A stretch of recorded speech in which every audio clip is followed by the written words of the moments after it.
All right, good morning, good afternoon, or good evening, everybody. I know it's been a little while since we've done a Kraken, and that was simply because I felt, again, last Friday, there was not enough legitimate, I guess you could say, quote-unquote, news to justify a full-on episode in that regard, and also because, again, there have been a couple very good things in the last few days that have been coming to prominence and light pertaining to the show that has been reciprocated back, particularly to the members and things like this, that will show in the coming months some very, hopefully, I don't want to, jump the gun or anything like this, some very exciting and big plans. Now, for those that have, thought publicly on the public side, Dave, where have you been? I would very kindly like to reiterate, not to make this seem as a sales tactic or anything like this, but I have been going nuts on the Patreon side, like absolutely nuts, because, again, there's a lot of things I've recently come to discover, learn about, explore that I simply can't do publicly. So again, and at the same time, certain things that I have discovered, as I'm sure many others have as well, to be totally fair, may create some attention-seeking issues from not me, but from others that one may not want on a public level. So we've kept a lot of that on the Patreon. Again, patreon.com/GenerationZ. But let's jump into it. So first and foremost, we're going to catch up of the last week, and then we're going to do another Kraken again on Friday to just sort of again, report the news, but also update the little maybe tidbits of details we may miss here. So first and foremost, Klaus Schwab says, quote, "We do know the global energy systems, the food systems, and supply chains will be deeply affected," end quote, at the World Government Summit 2022. Make of that as you will. In my humble opinion, it's not for me to say as to what this may or may not correlate to. Again, we also know that world leaders, I don't even like calling them leaders because they only lead for themselves, it seems, in my opinion. But point being is that they're overly vague in this regard deliberately. Now, could this speak to a potential economic crash or reset, so to speak? It's not for me to say. I really do mean that in a good faith way. Please decide for yourself. Use critical thinking in all of this in the way that we observe some other of these news points as well to make your own decision. The next thing is that Biden says, quote, "I'm not sure why I'm doing it on stage," end quote, and gets his second booster injection. I'm not saying this to make fun of Biden. Personally, as many of you know, I'm not a fan, but for example, he recently, I saw some clips of him with President Obama. President Obama came back to visit the people at the White House at some ceremony or whatever. I kid you not, they didn't care about Biden. I mean, to me, this shows me that the people in power even believe themselves that Biden is a puppet. Now, again, this speaks to a larger concept that, it's the intelligence and military guys that truly run things. Again, let's put that aside for a second. Now, I'm not trying to over-exaggerate. Guys, you got to see the videos. Biden looks like he, first off, doesn't know where he is. And to be fair, I would say this if Trump did this too, to be consistent. But Biden doesn't, it looks like he doesn't know where he is. He's wandering around. Everyone's focused on Obama. You got to laugh. If not, you're going to cry. I don't know. But anyways. Again, to be consistent, I would say this as if this was a Republican conservative as well. The next thing is that Putin says, quote, "Unfriendly countries," end quote, "must pay for Russian gas in rubles from April 1st. Russia will halt gas contracts if buyers do not pay in rubles." Now, German companies responded with saying, quote, "We can, want, and will," end quote, "pay in euros," according to Chancellor Scholz, who said this in response to Putin's new decree on Russian gas supplies. Again, take emotion out of it. In my opinion, it's a chess game, tit for tat. It's a bluff. Who's going to cave in first? I'm sure there's more to it, but considering we're not on the ground ourselves to not get to ascertain the allegedly legitimate information ourselves, we can only speculate. So the next thing, again, I see that as a chess game. A pawn on the board was moved. A horse was played in response. A bishop. You know what I mean. The next thing is that the boosted CIA director Burns, I believe William Burns, has been infected with COVID-19. Make of that as you will. The next thing is that Biden has announced the largest release of oil from the Strategic Petroleum Reserve in U.S. history and says, quote, "This is a wartime bridge," end quote. Biden also said he will use the Defense Production Act to secure American supply chains for the critical material for batteries of electrical vehicles. Again, part of me wants to say that this is being built up under the umbrella of NATO pertaining to certain elements that want a war. Another part of me says don't jump to that conclusion yet But then my brain plays devil's advocate to that too, saying, Dave, come on, you know how these warmongers are. But then I also play devil's advocate to that, which is that who's to say they're all warmongers? So again, this is where my mind leads. I myself don't know a definitive conclusion to this, at least. The next thing is that Press Secretary Jen Psaki plans to leave the White House around May to host a show for MSNBC, according to Axios. Yeah, sure. She can't keep dodging questions and stuff. She wants a calmer, a less stressful job. She wants to make millions. Sure, who doesn't? Again, I'm half joking, half serious, half sarcastic too. So like, make of that as you will. The next thing is that Ghislaine Maxwell has been denied a new trial in the Jeffrey Epstein sex crime case. Well, in theory, I would imagine that a new trial should be allowed, but again, I'm not a judge nor a lawyer, so this is just my opinion. Let me be clear for YouTube specifically. However, again, Ghislaine Maxwell was charged with trafficking underage individuals. Again, to who? We don't know. Again, see how quickly that was sealed? And how quickly the judge sort of sealed that up, if you will. Now, what's interesting about all of this as well is that it's oh so convenient for those at the top that a retrial is not allowed, or a new trial. So, the next thing is that parents of 5 to 11-year-olds in England can now have their children injected with COVID vaccines to, quote, future-proof them against infections, end quote, UK's vaccine advisors proclaim. I'm not even going to go there because, again, let's just say there is data that is contradictory to that. Not to say that this is incorrect. Again, let's play good faith devil's advocate, not bad faith, and not provocateur faith devil's advocate. Let's play good faith. Okay, if there's one perspective to this, why can't there be another?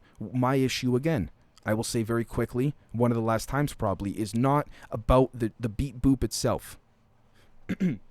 I gotta say beep boop because of YouTube. It's the fact that there cannot be an opposing perspective or conversation had without, no, you're anti-vax.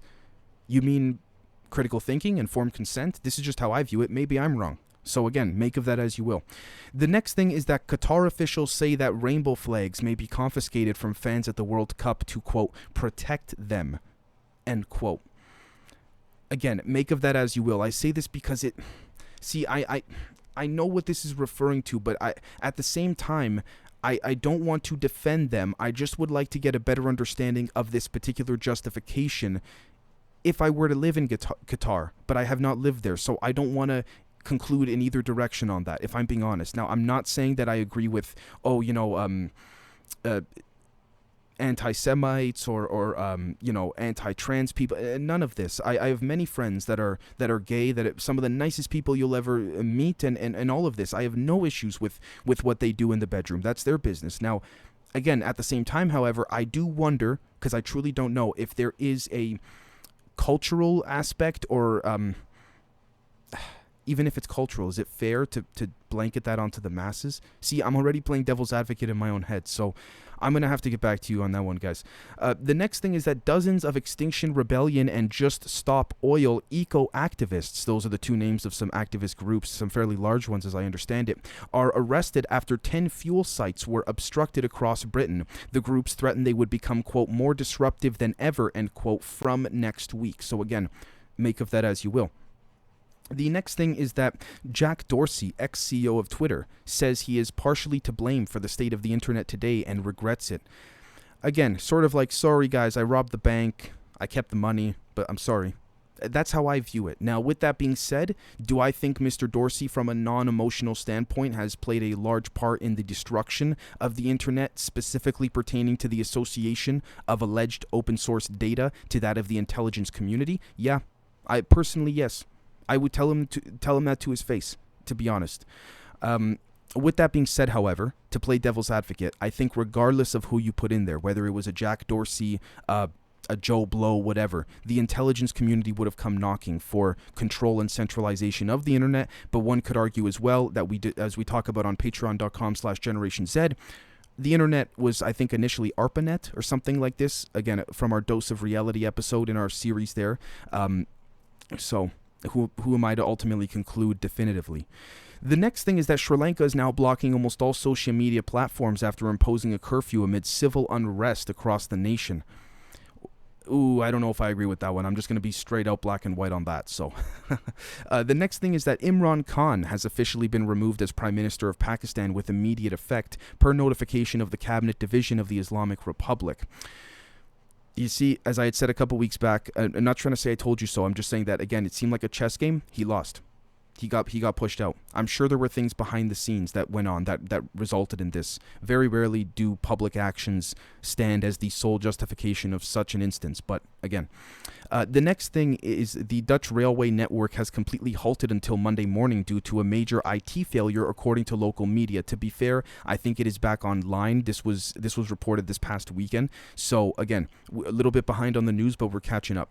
The next thing is that in Germany, the grocery giant Aldi is raising prices on 400 products by up to 30% starting tomorrow and expects other discounters like Lidl, Edeka, and Rewe to follow suit. The discounter expects food purchase prices to further rise by 20 to 50% over the next few weeks, according to information from the Funk Maiden Group. Now, please forgive me if I've butchered any of the pronunciations of any of those stores or the information sources. Again, I just can't help but think of a large transnational conglomerate aiming to do a reset of sorts, honestly. But again, I could be wrong. The next thing is that the Orban party, Fidesz, has won an election in Hungary, according to the initial result. However, shortly after, Hungary's Prime Minister Viktor Orban declared victory as his Fidesz party's in the lead after counting more than 77% of the votes. I take it that he's going to be the one that stays in power. Now, as to whether there was any obfuscation or corruption, if you will, it's not for me to say at this moment, in my humble opinion, because unless we're there ourselves, we can speculate until forever. The next thing is that Elon Musk has bought a $3 billion stake, or a 9.2% stake in Twitter, and is now the platform's largest shareholder. He now owns 4 times as much equity as in Twitter as former CEO Jack Dorsey. The disclosure triggered a 23% rise in Twitter's shares. Again, if you could have, from simply the perspective of money, you could have made a lot of money within, I think a day or less, maybe a couple days tops, had you invested in Twitter shortly before Elon did this. But again, many didn't know, right? With that being said as well, it's interesting because Elon, I shall report here, Elon Musk is joining the board of directors and pledges, quote, to make significant improvements to Twitter in the coming months, end quote. And after that, shares popped up another 8% in pre-market trading. Interesting to see. Because again, this now conflicts with ideology of individuals regardless of industry or profession pertaining to this debate of censorship. And I can't help but think we've been through this before as a society. But wow, it's quite interesting if I'm being honest with you folks. The next thing is that U.S. taxpayers are paying $30,000 a month for Secret Service to protect Hunter Biden in his Malibu mansion. This is according to MSN.com for the sake of YouTube. I would report this as well, just like I did as it pertains to Don Jr. and Ivanka Trump, with taxpayers' dollars costing that much. We have to be consistent, regardless of the political perspective taken by one individual or party representing that person we're listening or reporting on. Yeah, this, amongst many other things, shouldn't be spent on that kind of stuff. So, again, I don't get me started. I mean, this has to do with the core root of the problem of the system at hand, in my opinion. But again, this is just my opinion. Maybe I'm wrong.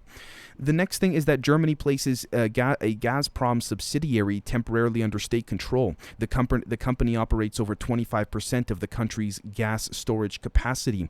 Vice Chancellor and Trade Minister Robert Habeck said the move was, quote, imperative, end quote, to protect public safety and order and as well to, quote, maintain security of supply, end quote, in Germany. Again, make of that as you will. If I'm not mistaken, isn't Gazprom a Russian state-owned conglomerate or something of the sort? Anyways, it's sort of like the public version of Bechtel to the Kremlin. If for those that know what I'm talking about, I'll stop there. The next thing is that Putin is a, quote, brutal war criminal, end quote, and calls for a trial, according to Biden. Look, I do agree, but at the same time, the pot calling the kettle black, if that's how the saying goes, he's not one to talk. Don't even get me started. So again, it's like picking the shittier end of both sticks. I mean, Yeah. The next thing is that Jen Psaki says, quote, "We're seeing increased mental health issues, especially among LGBTQ plus young people," end quote, when asked whether or not it's fair for biological males to compete in women's sports. Yes, but, and listen, I've had mental health issues. I've been quite open about it. What does that have to, okay.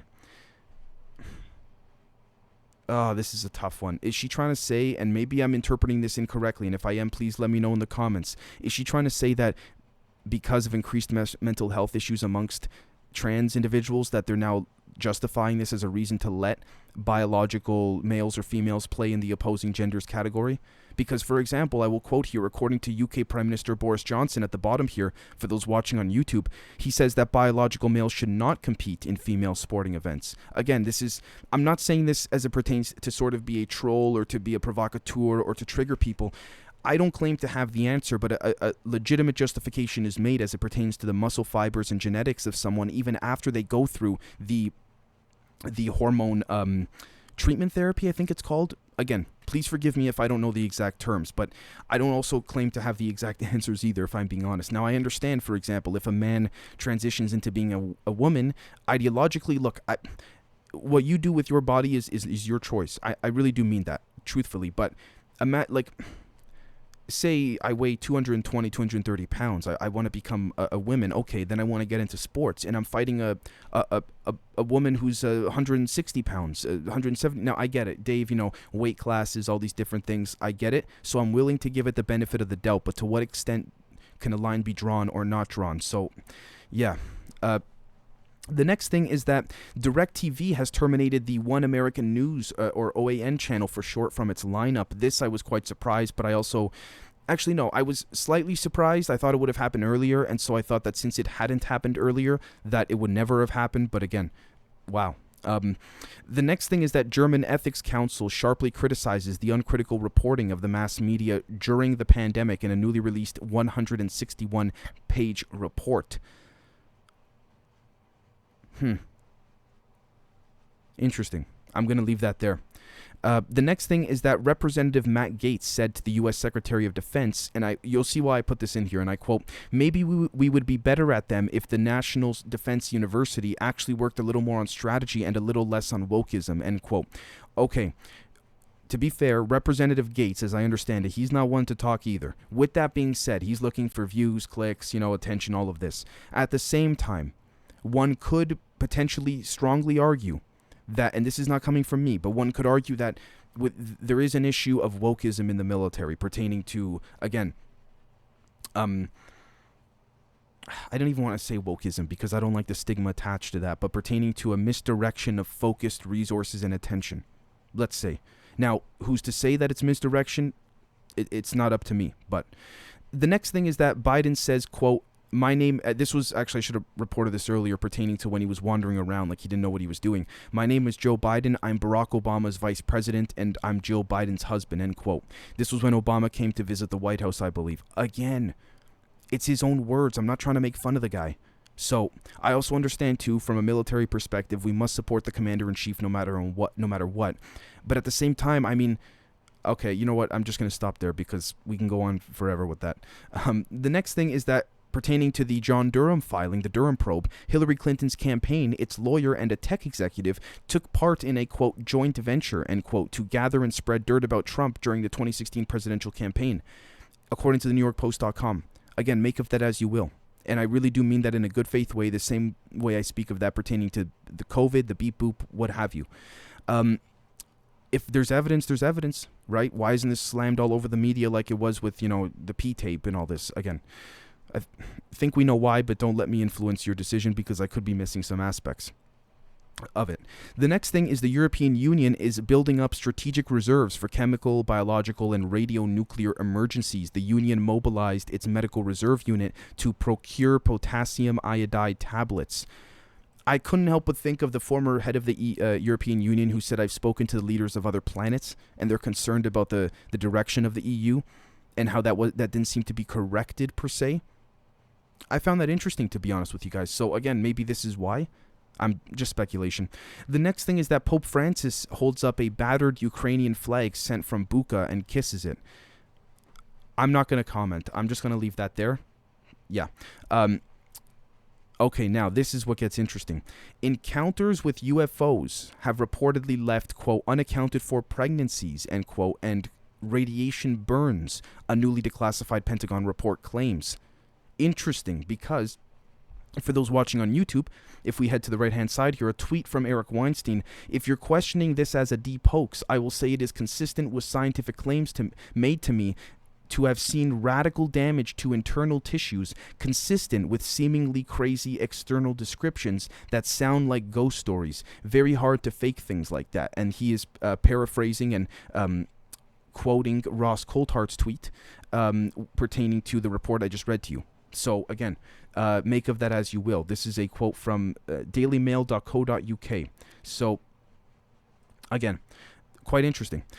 The final thing is, again, before we go to Friday for the more intricate details of the news and all that, is that a security guard at the British Embassy in Berlin is suspected of spying for Russia and has been extradited to appear in court charged with 9 offenses under the Official Secrets Act. David Ballantyne Smith, 57, is due to appear at Westminster Magistrates' Court on Thursday. Please forgive me, I just have to jump down here.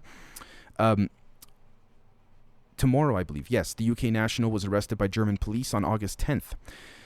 So, yeah, make of that as you will. Actually, there's 2 more things. Please forgive me. The next thing is that the US has imposed, again, this is a chess game. They're always spying on each other. This happens all the time. The US has imposed sanctions against Russian President Vladimir Putin's inner circle, including his daughters. The list also includes the family of Foreign Minister Sergei Lavrov and major banks. The measures follow new revelations of atrocities by Russian troops in Ukraine, including images of bodies of civilians scattered on the streets of Bucha near the capital, Kiev. I want to be hesitant to judge or make conclusions in either direction.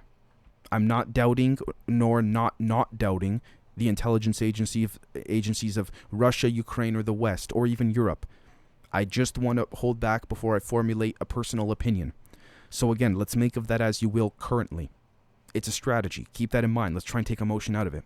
And finally, Israel's Prime Minister Naftali Bennett has lost the majority after his MP quits the coalition. Edith Silman's announcement has left Prime Minister Naftali Bennett's coalition with 60 seats, the same as the opposition. Israel has been plunged into a political crisis that could lead to months of paralysis and pave the way for the return of Benjamin Netanyahu to the premiership. I had a feeling this guy wasn't going to give up pertaining to Netanyahu. Not saying that in a good way nor in a bad way. So make of that as you will. It's possible we may see the return of Benjamin Netanyahu. With that being said, folks, thank you so very much for watching or listening, and we'll catch all of you either on the public side and definitely on the Patreon side very, very soon. Cheers.